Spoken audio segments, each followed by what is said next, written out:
Well, good morning, Phillies fans, and welcome back to the Fight and Smile here on the Edge of Philly Sports. It's a wrap sports. 1 o'clock in the morning. Give me a break.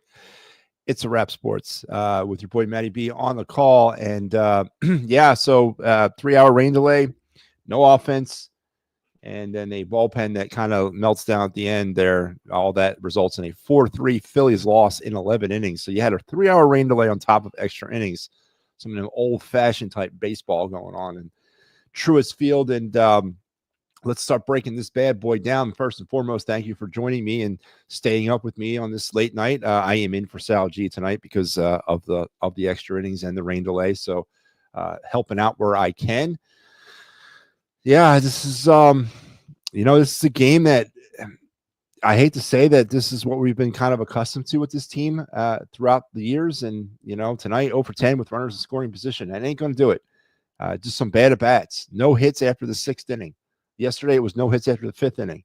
The Phillies were able to get on base through 8 Atlanta Brave walks tonight, and they managed 1 run or 2 runs. It boggles the mind. We're going to get into some specifics about this game.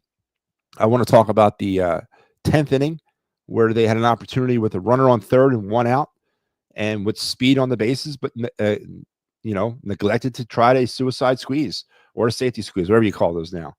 Did they not know how to bunt? You had Turner, who can bunt, and you had Rojas, who could run, and you had Turner, who could run, but there was no squeeze on, and they weren't trying to manufacture runs. Just another poor effort tonight from a team that's allegedly going to go win a World Series, but not like this. So 4-3 is your final. Let's break this bad boy down because I want to go to bed. For the Phillies on the night, 2 runs, 7 hits, no errors. For the Braves, 4 runs on 9 hits, no errors. Offensive standouts. Well, let's give the man who got the scoring going for the Phillies the due here. Kyle Schwarber was 1 for 5 on the night, but that one was a huge hit, a huge home run to give the Phillies, to tie the game up at 1. But, you got to give credit there where Schwarber is due. Turner 1 for 5. Harper 0 for 2, but he did walk 3 times. So he found his way on base. Castellanos 0 for 5 and 5 strikeouts. Again, man, we're paying these people big money to go 0 for 5 and strike out 5 times. I'm sorry, you're never going to convince me that that's normal. 5 strikeouts. There's something wrong there. There's something very, very, very wrong with going 0 for 5 and striking out 5 times. And it happens a lot with this baseball team. Max Kepler was 2 for 5. So offensively speaking, Kepler had a pretty decent night. JT 2 for 4 with a walk. Pretty decent night. And then we get down into the direct 0 for 5 for Bohm. His batting average is now down to 160. I'm going to repeat what I've said, and I'm going to say it again. I've seen enough of Alec Bohm. I need another option at third base. He needs to sit. He needs to sit down. They moved him down in the lineup tonight, but you know what? The next step now is move him out of the lineup. Bryson Stott, though, with 1 for 3 with 2 walks, was able to get on base a couple times. Brandon Marsh, 0 for 2. 0 for 2. And then, he was taken out for a pinch hitter at one point for Rojas. Or for Sosa, then Rojas came into play defensively, I guess, for him. So Brandon Marsh's batting average is now down to 133. Just amazing. For the Braves, Austin Riley continued to feast on the Phillies throughout this series. 6 hits, I believe, for the entire series for him. Tonight he was 2 for 4 with 2 runs scored and an RBI. The RBI was the actual go-ahead run in the 11th. The tying run in the 11th. Ozuna, who had the big night with the game-winning 2-run homer, 3 for 5 with a run, 2 RBIs, and a homer, the walk-off in extras. 2 for 4 for Dela Cruz, and that was it offensively for the Braves. Pitching-wise, we talked about it earlier on my show. Jesus Luzardo, 6 innings, 6 hits, a run. It was earned, a walk, and 6 strikeouts. 98 pitches through 6 innings. It's not a great performance for me. He did okay. It was not as good as his last time out, but very good. It was serviceable. Carlos Hernandez, who came in after the rain delay, went 1 inning, a hit, gave up a walk and 2 strikeouts. Then Jordan Romano, needing a big-time effort from him, and he got it tonight. In the 1 inning, he gave up nothing and lowers that ERA from 15 down to 12, which is a good sign to see. Matt Strom also pitched an inning of scoreless, hitless ball and 2 strikeouts. Tanner Banks had a big night. Was really surprised to see Banks kind of respond the way he did in the 10th. That was a big inning. And Joe Ross, I think I said it the other night, you're a spot starter and a long reliever by trade, and you're going to put him in the 11th inning of a tie game, and you're going to worry, or you're going to get surprised at the result. Joe Ross not pitching well for the Phillies at all. 2 hits, 3 runs. They were all 2 were earned, a homer, and his ERA is now up to 6.35, and there you go. For the Braves, Schwallenbach went 6, gave up 7 hits, a run. It was earned, 2 walks, 5 strikeouts, and a homer, the Schwarber home run. Then Bummer, De Los Santos, Iglesias, Montero, and Suarez, who was all over the place, and the Phillies were only able to get 1 run out of him on the 11th inning. He gave up 3 walks, and the Phillies walked out of that 11th inning with 1 lousy run, and that's how you get it. Suarez gets the win. Ross gets the loss. Scoring summary. Olsen would get scoring going for the Braves in the bottom of the first when he grounded out and forcing in Riley to make it 1-0. Then Schwarber in the third would tie it up with a big monster 423-foot home run. And then that was it. No more scoring until the 11th when Rojas would walk and forcing in Castellanos to make it 2-1 Phillies. And then Riley would double, scoring the ghost runner Albanese. And then Ozuna would follow it up with a 2-run walk-off home run and a 4-2 Brave win. Some other numbers of this game is going to make me cry when I say this stuff. 0 for 10 with runners in scoring position, putrid. 13 runners left on base for the Phillies. 2 ground-out double plays.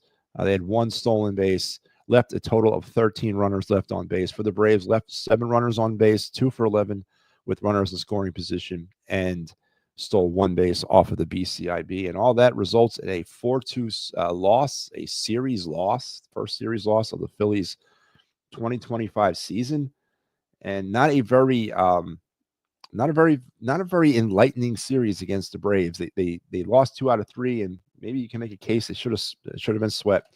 Now it's on to St. Louis tonight when they'll open up a 3-game set in that against the Cardinals. And have we not seen enough of Alec Boehm? Have we not seen enough of Brandon Marsh? Where are the answers here? And when are they going to come? Luzardo pitched well. He did. He pitched well enough to be in this thing at the end, but they're just not getting any offense right now. The Phillies, yesterday it was no runs after the 5th inning. Tonight it was, or no hits after the 5th inning. Tonight it was no hits after the 6th inning. Just bad approaches. Nick Castellanos strikes out 5 times. I mean, come on, 5 times. 5 times in one game? I can't. I'm having a hard time. The Phillies were able to work 8 walks. So they're striking out. They struck out on the game. What was their numbers in the strikeouts for the game? They struck out 10 times on this game, but they worked 8 walks. It just doesn't balance for me. It's amazing. It's amazing the type of baseball this team plays.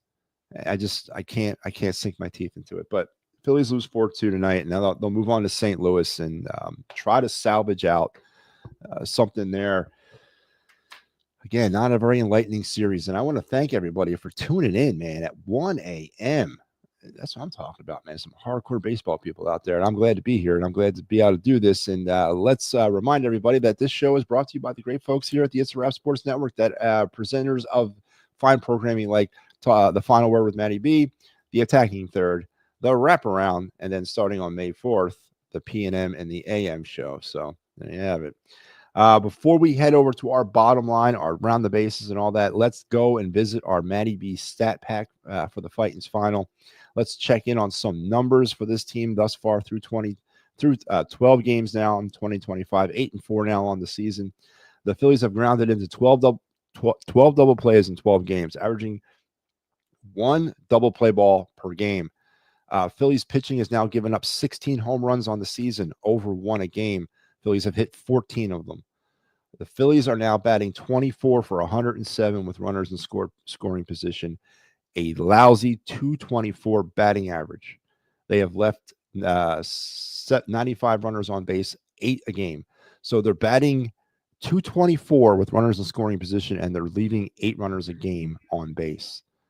I don't know. I'm confused. I'm confused about all this stuff here with the way this team approaches baseball. I really am.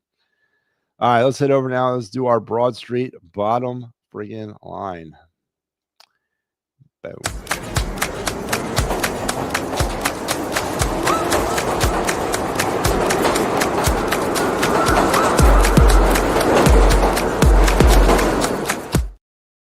Yeah, so the Broad Street bottom line for me is, I mean, I can go a lot of different ways with this, but 224 batting average with runners in scoring position, 0 for 10 on the night. Not going to win baseball. He's just not going to do it. More like kind of narrowing it down. The plate approaches, I don't get how they're able to work 8 walks in a game and then yet go 0 for 10 with runners in scoring position. How are they disciplined on one side of hitting and undisciplined on the other side? Don't understand how that is. Is that a psychological thing? Is that a mental block? Don't know. And then when you're in extra innings and you have an opportunity with the runner on third base and speed on third base and Johan Rojas, not to have some sort of suicide squeeze on, or I'm sorry, I don't want to get dinged up by the safety police, but some sort of safety squeeze, suicide squeeze. Why was there not a play like that put on to get a run in? I mean, it would have given them some insurance. They would have gotten the lead there. Maybe we don't go to the bottom of the 11th, but why do you not do that? Why are you not able to run a fundamental play like a squeeze play and try to get a win or get a run with speed on the base pass? Just don't understand that. It's frustrating watching this baseball team play at times. It's frustrating watching this manager manage. Then we go around, we turn around, we put Joe Ross out there. I get why that was. It was a 3-hour rain delay. They burned through their bullpens. There was nothing much left in there. I know Alvarado pitched a lot last night. What about Kerkering? Was Kerkering not available for some odd reason? But you go ahead and you work your way into a situation where you have to go to Joe Ross in the 11th inning. The guy's a spot starter who does a lot of long relief. What do you expect to happen? This happened again a few games ago where they put him in a high leverage late inning situation and gave up another home run. So once again, the bullpen without roles seems to kind of kick itself up and bother Rob Thompson in the Phillies and trying to win baseball games. It's frustrating. This team is so predictable. This team is so frustratingly predictable. And I don't know. It's very frustrating to watch, especially if you're staying up to 1 a.m. trying to do it. So there's my Broad Street bottom lines. You got to figure out how to score runs more consistently. And you got to figure out, holy crap, where have you been, Star Wars 99? I haven't heard from you in like months. Welcome back, dude. Again, Cassie struck out. Yeah, 5 times, man. 5 times. Star Wars 99 checking in from the land of the dead, man. Welcome back, man. But yeah, Castellanos 0 for 5. Bohm 0 for 5. Marsh 0 for 2 before they lifted him. No production. And you wonder why. 0 for 10 with runners in scoring position. They leave, 13 runners on base for the entire night. It is what it is, man. But the Phillies are falling now 8-4, and I am no longer. I have been knocked out of the ranks of the unbeaten as your host of the Fightins Final. I am now 4-1 on this young season. That's the worst part of all this. But we're going to come right back at this tomorrow or tonight, actually, a little bit later tonight at 11 o'clock, actually, or after the Cardinals game. We'll be at you here. And here's your weekend lineup for the Fightins Final. Big Al has you Friday, Pat Saturday, and Mike will have you on Sunday. And remember, for all those out there that don't know, got a full slate of programming here on the network. Make sure you're catching my show with Final Word with Matty B, Sunday through Thursdays at 10 p.m. The Attacking Third on Thursday nights at 9. They did a show earlier. The Wraparound with Pat Bernard on Sunday mornings. And then on May 4th, that'll be replaced with the PNM and the AM program as it's coming to the It's a Wrap Sports Network. So a full slate of things to do around here and listen to around here. Let's go round the bases.